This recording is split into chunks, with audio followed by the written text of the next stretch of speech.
नमस्कार and welcome you all to DRX mentor. मैं हूं डॉक्टर जैन। नाउ आपने ड्रग इंस्पेक्टर के बारे में बहुत ज्यादा सुना होगा, असिस्टेंट ड्रग इंस्पेक्टर के बारे में बहुत कम सुना होगा। असिस्टेंट ड्रग इंस्पेक्टर की अराउंड 100 वैकेंसी शेड्यूल्ड है, 2024 में आपको ये देखने को मिल सकती है।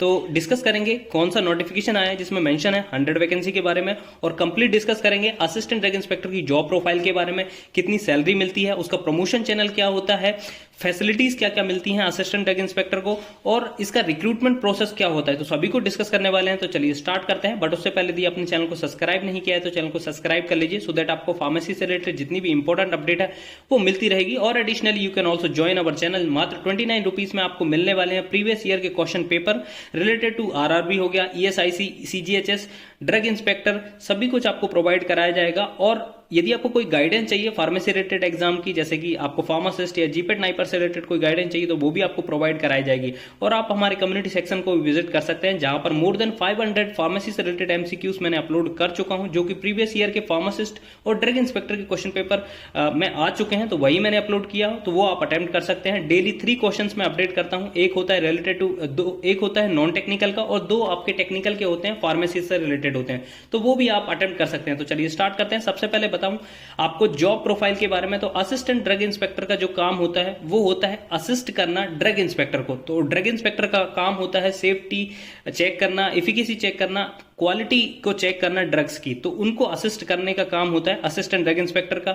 जो भी फील्ड ड्यूटीज होती है, जैसे जो ड्रग इंस्पेक्टर वगैरह फील्ड पे जाते हैं, तो उनके साथ सैंपल कलेक्शन वगैरह करने की हेल्प करने का काम भी असिस्टेंट ड्रग इंस्पेक्टर का होता है। सिडिस्को ऑफिसर्स को जो डॉक्यूमेंटेशन होता है उसमें हेल्प करना, और जो अदर ड्यूटीज असाइन की जा सकती हैं ड्रग एंड कॉस्मेटिक रूल्स के अकॉर्डिंग, तो वो भी आपको परफॉर्म करना होगा। तो ये जॉब प्रोफाइल का यदि हम देखें तो कॉन्क्रीट में सिर्फ असिस्ट करना काम होता है असिस्टेंट ड्रग इंस्पेक्टर का to drug inspector. Second, salary की बात करें तो ये जो वैकेंसी जो लेवल होता है, इसका लेवल होता है 6। लेवल 6 मतलब 4200 ग्रेड पे होता है। 4200 ग्रेड पे के हिसाब से बेसिक सैलरी जो बनती है वो 35,400 बनती है। इस पे आपको अदर अलाउंसेस मिलता है, जैसे डीएनएस अलाउंस मिलता है, डीए आपको मिलता है जो अभी करंटली 50% चल रहा है, तो 17,700 आपका डीए बनेगा। एचआरए जो कि डिपेंड्स करता है सिटीज के अकॉर्डिंग, जैसे कि दिल्ली में अलग बनता है और भोपाल जैसी सिटीज में अलग बनता है। कैटेगराइज है एक्स बाय जेड सिटीज में। तो मैंने दिल्ली में कैलकुलेट किया है कि दिल्ली में यदि कोई असिस्टेंट ड्रग इंस्पेक्टर बनता है तो उसका एचआरए कितना बनेगा, तो उसका एचआरए बनेगा 10,620 रुपए, और ट्रेवलिंग अलाउंस मिलता है 5400 रुपए। तो टोटल जो आपकी सैलरी बनती है 69,120 बनती है। नियरली 70,000 आपकी सैलरी बनेगी। ठीक है, अब इसमें डिडक्शन होता है।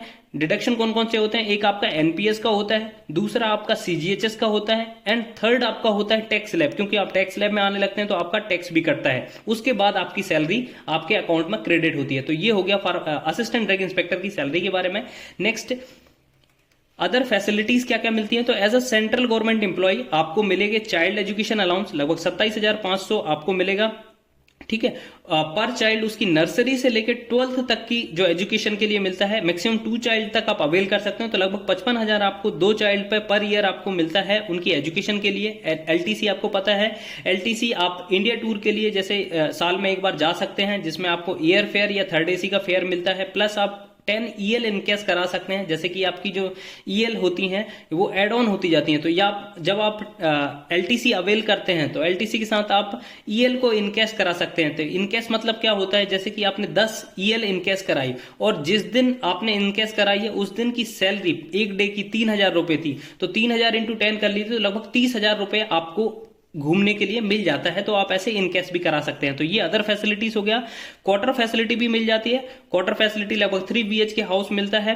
ठीक है, बट यदि आपने क्वार्टर फैसिलिटी अवेल की हुई है तो आपका एचआरए वहां पर नहीं मिलता है, आपको मेंटेनेंस देना होता है। लगभग 2 से 3,000 रुपए आपको मेंटेनेंस प्लस बिजली बिल और जो भी आपका वाटर वगैरह का बिल रहता है वो आपको देना होता है।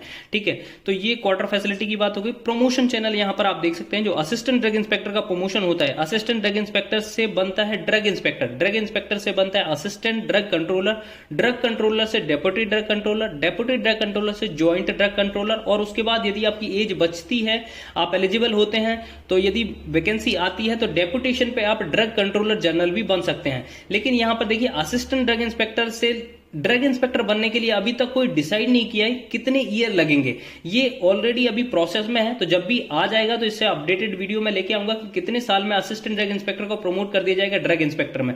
बट जैसे ही आप ड्रग इंस्पेक्टर बनते हैं तो उसके 6 साल बाद आप बन जाएंगे असिस्टेंट ड्रग कंट्रोलर, उसके 5 साल बाद आप बन जाएंगे डेप्यूटी ड्रग कंट्रोलर, उसके 5 साल बाद आप ज्वाइंट ड्रग कंट्रोलर, और फिर यदि आपकी एज बचती है, यदि आप रिटायर नहीं होते हैं, तो आपको मिल जाएगा ड्रग कंट्रोलर जनरल, जो कि हाईएस्ट पोस्ट है ड्रग इंस्पेक्टर की, तो वो भी आप यहां पर बन सकते हैं। नेक्स्ट डिस्कस करते हैं कि ट्रांसफर पॉलिसी क्या होती है। तो ट्रांसफर आपको पता है कि गवर्नमेंट रूल, सेंट्रल गवर्नमेंट के रूल के हिसाब से 3 से 5 साल में आपका रोटेशनल ट्रांसफर होता है। आपके जोन में, सब जोन में डिवाइड है, जैसे एमपी का रीजन है, सेंट्रल रीजन हो गया, साउथ रीजन हो गया। तो आपके रीजन में ही, जैसे आप मध्य प्रदेश रीजन लिया है, सेंट्रल रीजन लिया है, तो एमपी सीजी में आपका रोटेशनल ट्रांसफर होता रहता है। नेक्स्ट हॉलीडेज और लीव्स की बात करें तो जो गेजेटेड हॉलीडे होते हैं वो तो आपको मिलते ही हैं, प्लस लीव्स में कैजुअल लीव आपको 10 मिलती है, मेडिकल लीव आपको 10 मिलती है, अर्न लीव आप 30 आपको मिलती है, जो कि हर साल एड ऑन होती रहती है। एक्स्ट्रा ऑर्डिनरी लीव आप ले सकते हैं, इसमें आपको पे नहीं किया जाता, आपको यहां पर सैलरी नहीं मिलेगी, बट आप 1-2 महीने के लिए जा सकते हैं। ठीक है। नेक्स्ट है हेल्थ फैसिलिटी। तो मैंने आपको बताया कि आपकी जो सैलरी बनती है उसमें सीजीएचएस का कंट्रीब्यूशन होता है, तो सीजीएचएस का आपका कार्ड बनता है, ये आप देख सकते हैं, ऐसा कार्ड बनता है, प्लस आपका बनता है और आपके डिपेंडेंट्स का बनता है। जैसे आपके मदर फादर यदि वो गवर्नमेंट जॉब नहीं करते तो उनका बनेगा, आपकी वाइफ का बनेगा, यदि आपके बच्चे होंगे तो उनका बनेगा। तो उसके बेसिस पे आप गवर्नमेंट हॉस्पिटल जैसे सीजीएचएस में आप अपना ट्रीटमेंट करा सकते हैं, या फिर प्राइवेट हॉस्पिटल्स में भी जहां पर कैशलेस होता है वहां पर कैशलेस के अकॉर्डिंग करा सकते हैं, या फिर आप वहां पर आप पे कर दें, पे करने के बाद अपने डिपार्टमेंट में उसको क्लेम कर सकते हैं। तो ये हेल्थ फैसिलिटी वहां पर प्रोवाइड कराई जाती है असिस्टेंट ड्रग इंस्पेक्टर को। नेक्स्ट है कि एग्जाम कैसे होता है। इसका एग्जाम स्टेट में भी होता है, सेंट्रल गवर्नमेंट में भी होता है। स्टेट में जैसे कि मध्य प्रदेश हो गया, तेलंगाना हो गया, उत्तर प्रदेश हो गया, ठीक है, झारखंड हो गया, तो यहां पर जो होता है पीसीएस के थ्रू या एसएससी के थ्रू, स्टाफ सिलेक्शन कमीशन के थ्रू आता है, या फिर जो पब्लिक सर्विस कमीशन होती है, जैसे कि मध्य प्रदेश में आती है स्टाफ सिलेक्शन कमीशन के थ्रू, उत्तर प्रदेश में यूपीपीएससी के थ्रू, बीपीएससी के थ्रू बिहार में आती है, तेलंगाना में टीपीएससी के थ्रू आती है, तो स्टेट पीसीएस के थ्रू और एसएससी के थ्रू आती है। लेकिन जो सेंट्रल गवर्नमेंट की होती है वो पहले जो आई थी वो एसएससी के थ्रू आई थी, नाउ ये है कि अब ये यूपीएससी के थ्रू ये वैकेंसी आपको देखने को मिलेगी। तो सबसे पहले मैं आपको सेंट्रल गवर्नमेंट के बारे में बताता हूं, क्योंकि स्टेट गवर्नमेंट में बहुत कम वैकेंसी मिलती है, लेकिन जो सेंट्रल गवर्नमेंट है वहां पर लगभग 100 पोस्ट शेड्यूल्ड है, जो कि आपको अपकमिंग में देखने को मिल सकती है। तो एसएससी में जो 2014 में नोटिफिकेशन आया था, यहां पे आप देख सकते हैं 2014 में, जो कि जिसकी लास्ट डेट थी 12/12/2014, यहां पर 50 पोस्ट आई थी, रिजर्व की थी 25 पोस्ट, ओबीसी की 13 पोस्ट थी, एससी की 8 पोस्ट थी, एसटी की 4 पोस्ट थी, टोटल 50 पोस्ट थी। और इसमें एज लिमिट सबसे मेन क्राइटेरिया होता है कि एज लिमिट तो नॉट एक्सीडिंग 30 ईयर, ये होता है जनरल के लिए। जनरल वाले जो कैंडिडेट हैं वो 30 ईयर तक इसका फॉर्म फिलअप कर सकते हैं। जो एससी एसटी वाले हैं वो 5 साल उनको एडिशनल रिलैक्सेशन मिलता है, तो वो 35 साल तक इसका फॉर्म फिलअप कर सकते हैं। और जो ओबीसी के कैंडिडेट होते हैं उनको 3 साल का रिलैक्सेशन मिलता है, तो लगभग 33 साल तक वो फॉर्म फिलअप कर सकते हैं। ये 2014 में जो वैकेंसी आई थी उसका जो रिक्रूटमेंट प्रोसेस था on the basis of interview था। इंटरव्यू के पहले उन्होंने क्या किया था, आपके इसेंशियल क्वालिफिकेशन के बेसिस पे एक मेरिट लिस्ट बनाई थी। उस मेरिट में जो भी रैंक किया था आपके परसेंटेज वाइज, जिसके परसेंटेज हायर थे, उसको इंटरव्यू के लिए बुलाया गया था। तो ये इंटरव्यू बेसिस पे हुई थी। नेक्स्ट जो हुई थी वैकेंसी वो अब शेड्यूल्ड है, यहां पर आप देख सकते हैं, ये नोटिफिकेशन है assistant drug inspector medical device से रिलेटेड है। 100 पोस्ट 2023 के लिए शेड्यूल्ड है, जो 2023 में नहीं आई, ठीक है, 2024 में अभी तक तो नहीं आई, लेकिन इलेक्शन के बाद ये बहुत संभावना है कि ये 2024 में आपको ये वैकेंसी देखने को मिले, और लगभग 100 वैकेंसी आपको ये देखने को मिल सकती है। ये ग्रुप बी की पोस्ट है, और एज क्राइटेरिया मैंने आपको बता ही दिया कि 30 ईयर तक हो सकती है, ठीक है, 30 जो जनरल के कैंडिडेट है, बाकी फिर रिलैक्सेशन मिलता है एससी एसटी ओबीसी वालों को।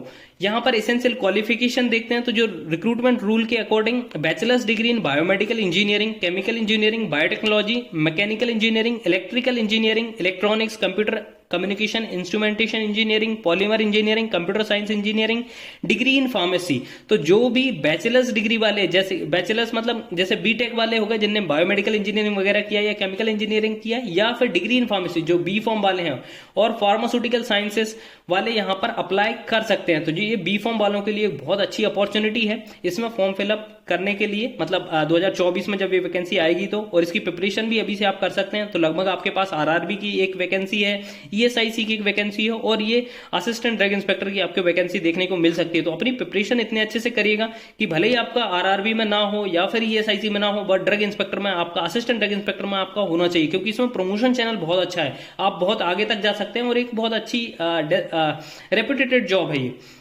यहां पर यदि रिक्रूटमेंट की बात करें तो 100% डायरेक्ट रिक्रूटमेंट होगी यहां पर, मतलब सीधी भर्ती होगी। यहां पर एग्जाम होगा थ्रू यूपीएससी के थ्रू, ठीक है, यूपीएससी के थ्रू ये एग्जाम होगा। उसके बाद आपका जैसे ही आप रैंक करेंगे इंटरव्यू में, सॉरी इंटरव्यू यहां पे नहीं होगा, आपका मेरिट बनेगी on the basis of CBT. उसके बाद फिर आपको डॉक्यूमेंट वेरिफिकेशन के लिए बुलाया जाएगा। डॉक्यूमेंट वेरिफिकेशन के बाद आपको मेडिकल एग्जामिनेशन होगा, मेडिकल एग्जामिनेशन के बाद लेटर ऑफ अपॉइंटमेंट मिलेगा।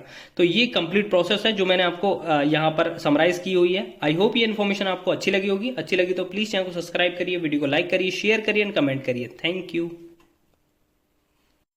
नमस्कार and welcome you all to DRX mentor. मैं हूं डॉक्टर जैन। नाउ आपने ड्रग इंस्पेक्टर के बारे में